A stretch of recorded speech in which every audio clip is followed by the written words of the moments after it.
For the past 2 years, my partner and I were nomadic in Thailand and Bali. However, this time around, for the European summer, we decided to get ourselves a car and travel around Europe. Europe in the cities is very expensive, but on the countryside, you can find some amazing spots to live. And if you have a car, you can easily do that because then you're not so much bound by public transport or the availability of a shop literally 5 minutes walking distance from you. Countryside, that's a different story, so we needed a car. However, cars are super expensive, unless you get something that is used and a little bit old, and then you can upgrade it to your needs. And in this video, I want to specifically show you how we were actually able to update the entertainment system so that it's not as old, and we have access to all our lovely Apple features like the maps, a dash cam, and also the whole music and control and everything. So, without further ado, let's jump into the car. Older cars, and this one is about 10 years old, usually don't come with amazing entertainment systems unless you're buying something that is upper class 10 years ago. This here doesn't have pretty much anything. You don't have much going on here. There's a tiny little screen right there. You have a CD drive, and then you have radio. But you do have Bluetooth, and that is crucial for the next step. Now, this perfectly coincided with a situation which doesn't happen that often, that a brand reaches out to me while I'm literally looking for something like that. This time around, it was the brand Lamotto, and they actually asked me if I am interested in testing and reviewing their infotainment system, Apple CarPlay, Android CarPlay, as well as front and rear-facing cameras in our car. When they initially reached out, we didn't even have a car, but we were in the process of getting one.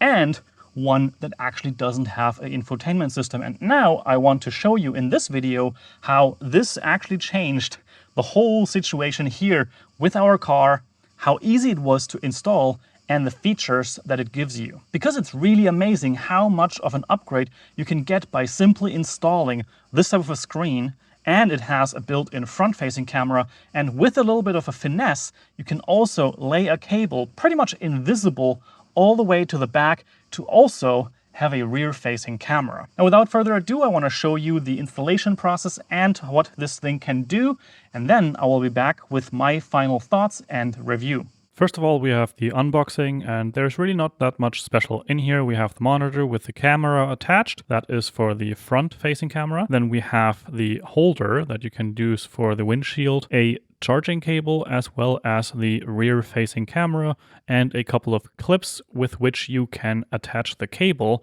if you want to. The rear-facing camera can also be attached with a cable to the rear light, so that it actually turns on the rear-facing camera when you are going into reverse. And so now we start mounting the whole thing. There are two different options available for you. You can either kind of glue it to the dashboard right there. That's the option we're gonna choose.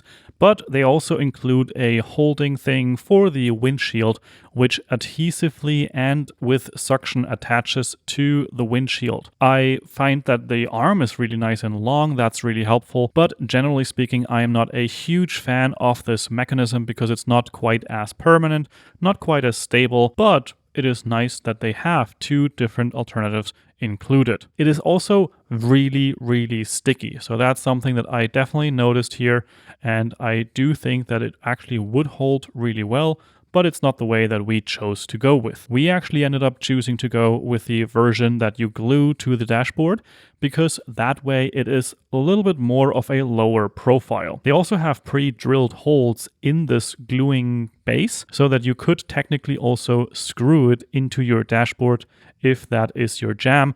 But so far, and even after 1.5 to 2 months of use, we have not had any issues with the glue getting loose or anything like that. And it also isn't really obstructing the view, which is perfect. Once you made your decision how you want to mount it, it is recommended to clean the surface with some cleaning alcohol, for example. And once you're done with that, you can peel off the plastic from the gluey part apart and basically line up your monitor and stick it to your dashboard. I made sure to have the monitor on the stand while I was doing that so that I would actually have an idea of how this would look once it is finished. But it's actually also possible to very easily detach the monitor from the stand so that, for example, you can stow it away so that it's out of sight when you are parking your car anywhere where something like this could also be stolen. Once I was happy with the base lineup, I removed the monitor and then made sure that it is actually really nice and stuck there. Put a lot of pressure in there, making sure that there's no air bubbles or something like that. There are technically also screw holes that you could drill into and make this a actually permanent addition to your car. With that done, it was time for the first fitting and attachment of the monitor and checking all the angles and adjustments that are possible here. You can tilt it left and right, up and down, so that you can check the angle that makes most sense for you. Even a little bit of a rotation is possible if you have a slanted car or something like that for whatever reason. The system, of course, also needs power, and there's an included power thingy with a very long cable. And I think this is because you are probably going to want to attach this to a plug that is more in the back of the car rather than one that you have right here in the front. I already have this 165 watts adapter in the cigarette lighter, and I want to use that. However, I later found out that there's actually one major feature that is not available if you do not use the included power adapter, and that is the fact that the FM transmission from the monitor to your car stereo system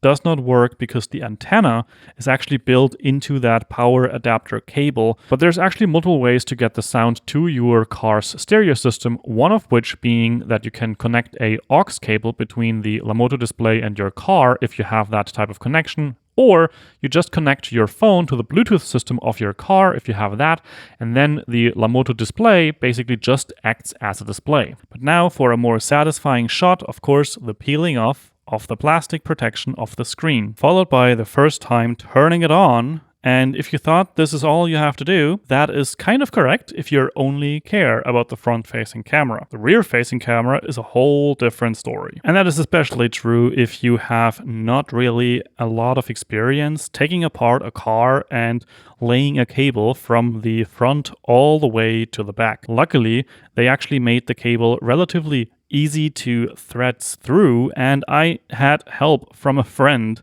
which was dearly necessary because, again, I have no idea about cars. The hardest part was actually all the way in the back because we needed a way to get up into the window area of the door because we didn't have a way to get outside of the car in any easy capacity. So we had to find a way to thread this little tiny cable through a tube that was connecting to the top of the door, which then would give us access to be able to basically mount the camera right on top of the roof of the door and then look through the window to the outside world. With that hardest part finally done, that was a real challenge. We did a couple of more engineering thinking adventures to figure out what would be the best placement and how would we actually do this. But after all, we actually were able to attach all of the different plastic parts of the car, figure out where to put the camera, and then it was time for me to disappear into the trunk so that I could actually take a look at the monitor in the front to line up the camera and fix it with screws to the plastic of the car. Luckily, the camera actually has a bunch of adjustments to left, right, turn it, as well as tilt it up and down. And about an hour later, we were majorly proud, and this is how the rear camera looks attached to the roof of the back door. And it's finally time to jump back onto the actual monitor to see a couple of the settings, adjustments, and of course the features that are available to you. As you can see, you can adjust the brightness, you can adjust the volume of the monitor, you have a time as well as a bunch of icons. This is not Apple CarPlay at this time, but it gives you access to the native functions, like for example access to the cameras. Here you can see you can actually do a split screen of the front and the back camera as well as toggle through the different cameras, and you can also click a little button to lock the current recording. The recordings are stored on a micro SD card, and at the time of this recording I actually did not have one inserted. Next to that, you also have the choice to actually toggle the microphone recordings on and off. So if you want to have the inside talking recorded, that's your choice. And this is how the camera recordings look like. The main camera is actually a 4K file and the reverse camera is a full HD. In the top left corner, you have the current time and date if you have that set. However, if the device is without battery power for too long, that time also gets reset. And if you connect your phone with, for example, Android CarPlay or Apple CarPlay, then of course that time is updated again to represent the current time. To me, this quality is decent enough. They're not absolutely stellar, and of course they're also filming through glass, so keep that in mind. Next, we also have some footage from a bit of a cloudy day, a little bit of a darker day, and then this is how the back camera looks like when I blow it up to the full resolution of this video. And this is how the camera performs in a very badly lit environment where it's a little bit more dark, and the transition to daylight in this case also very nice. The camera basically does the transition without any issues whatsoever. Then on the main screen with the icons, you actually have an overview of the major functions that this monitor gives you, like CarPlay and so on. But for now, let's jump into the settings. First up, of course, you have a screensaver. Do you want to have one or not? I would rather not.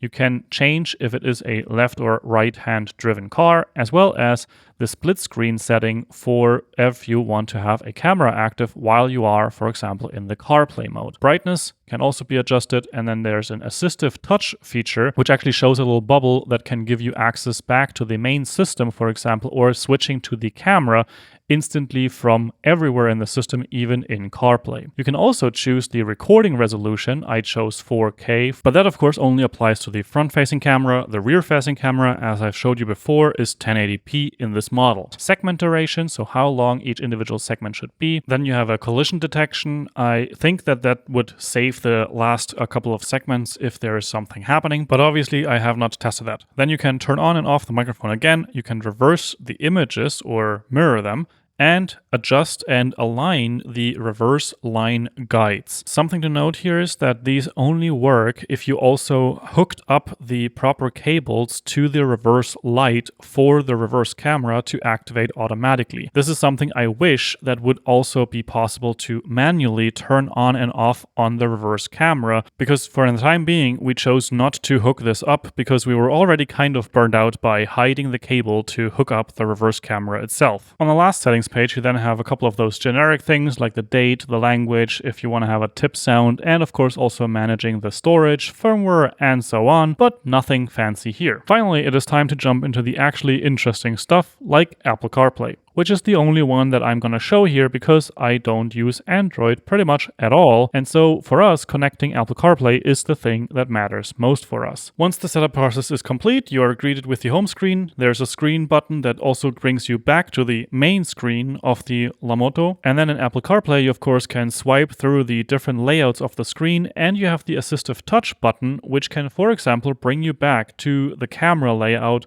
from which you can also jump back to the CarPlay layout. Other than that, Apple CarPlay is just as you would expect. It fits nicely on this screen, and it actually also works great when you have the cameras active next to it. Interestingly, this is a mode that I've come to like more and more. You can keep an eye on the map and the rear view camera at the same time, and it makes it much easier to have a look at the rear view camera while you are not having to hook up the cables to the reverse light. Last but not least, I want to highlight there's actually also Android Cast as well as Apple Cast support, but this is of course something that you probably should never use, at least not in Europe or Germany, to play a video during a drive or something like that. It's obviously something that can be kind of useful if you are killing some time and you're waiting for someone. This can give you a bit of a bigger screen, and you can even watch YouTube videos, but again, I would never use this during driving.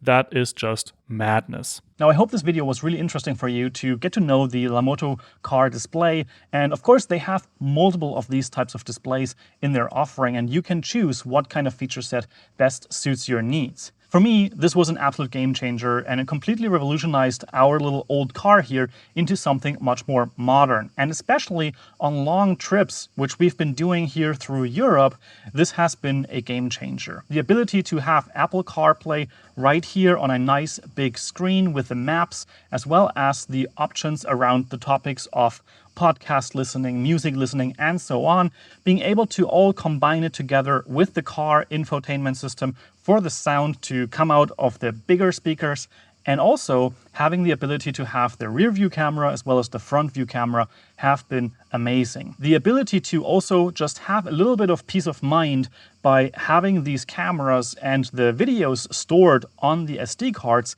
is also a really nice touch. Now, there are a couple of features that are missing from this that I would like to see in there. For one, I would like to be able to activate the rear view camera with the park assist, even if I don't have the activation thingies installed in the car, because that's how we chose to do it for the moment, and I would really like to sometimes just have the overlay present anyways. The second thing is that this unit does not have GPS built in, which basically means that you don't have a proof on the camera feed that it actually was the location that it's saying that it was. Now, I don't think that that's a massive issue, but it is something to keep in mind if you want this particularly for the dash cam type features to be able to kind of prove your innocence or something like that. Now, with all that said, I hope you found this video helpful or at least entertaining. And of course, you will find a link to the product in the description down below. See you in the next one. Ciao, ciao.